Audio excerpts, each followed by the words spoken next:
Assalamualaikum dan salam sejahtera. Welcome back to Easy Fast. Terima kasih kepada yang telah menekan subscribe dan tombol loceng. Yang belum, jumpa-jumpalah menekan subscribe dan tombol loceng untuk notifikasi awal video-video terbaru daripada channel ini. Baik, pada entry video kali ini, perkara berkenaan dengan STR fasa yang ketiga. Kalau lulus dapat berapa? Baik, sebelum kita nak mulakannya, ambil perhatian. Ada yang lulus dan akan dapat pembayaran pada fasa 3 dan ada yang tidak dapat. Golongan yang tidak dapat ini, kita sebut dulu yang tak dapat ni terdiri daripada golongan yang gagal dalam permohonan baru, gagal dalam rayuan dan semakan. Pendek katanya, gagal.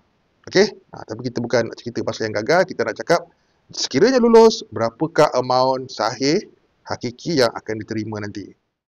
Baik, sebelum kita nak memulakan dengan amount ni, ambil perhatian tiada pembayaran tertunggak. Okey, sekiranya gagal pada fasa-fasa yang lalu, anda tidak akan dapat fasa-fasa yang lalu itu, anda terlepas. Anda hanya menerima pembayaran terkini fasa semasa sahaja. Baik, kita mulakan dengan yang golongan isi rumah, berpendapatan 2,500 dan ke bawah. Yang mempunyai tiada anak pada fasa 3 akan menerima RM150. Yang mempunyai anak 1 hingga 2 orang akan menerima sebanyak RM350. Yang mempunyai anak 3 hingga 4 orang anak pula akan menerima RM500. Dan yang mempunyai anak 5 orang dan ke atas paling banyak akan menerima semaksimum RM650. Ambil maklum perkara ni. Sekiranya lulus, inilah amount yang anda bakal terima. Okey. Dan untuk yang isi rumah berpendapatan RM2,501 sehingga RM5,000. Yang tiada anak pada fasa 3 akan menerima RM150. Yang mempunyai anak 1 hingga 2 orang pula akan menerima sebanyak RM200. Dan yang mempunyai anak 3 hingga 4 orang pula akan menerima sebanyak RM250.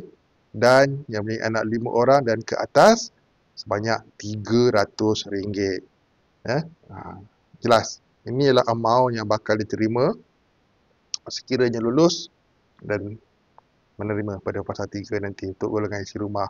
Dan untuk golongan bujang bujang yang berpendapatan 2,500 dan ke bawah berusia 21 hingga 59 tahun. Okey, untuk golongan bujang akan menerima sebanyak RM150. Jadi golongan bujang yang dah lulus tu tak perlu risau dan tiada perubahan, maksudnya belum kahwin juga, akan mendapat RM150. Dan untuk golongan warga emas tiada pasangan yang berpendapatan RM5,000 dan ke bawah. RM5,000 bukan RM2,500. RM5,000 ke bawah. Yang berpendapatan RM5,000 dan ke bawah. Okey, ambil perhatian, yang berumur 60 tahun dan ke atas. Okey, pada fasa 3 akan menerima sejumlah RM150. Segala amount yang admin sebut dalam video ni adalah amount yang sahih dan sah yang bakal diterima sekiranya lulus. Cerita dia sekiranya lulus. Okey? Jadi sekiranya lulus, itulah amount yang bakal diterima oleh penerima-penerima STR ini.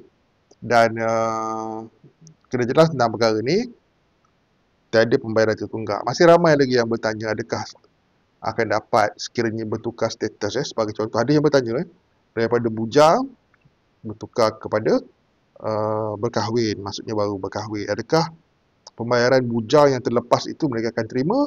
Jawapannya tidak. Anda tidak akan dapat lagi amount dalam kategori bujang, sebaliknya terus akan menerima kategori isi rumah sebab baru kahwin tak ada anak, termasuk dalam kategori isi rumah tiada anak. Sekiranya berpendapatan 2,500 dan ke bawah, pada fasa 3 nanti akan menerimalah sampai RM150. Dan sekiranya income melebihi 2,501 sehingga RM5,000 pada fasa 3, turut akan menerima RM150 juga, amount yang sama. Walaupun pendapatan yang berbeza, untuk fasa 3 amount yang sama, RM150. Sekiranya isi rumah tersebut tiada anak lagi.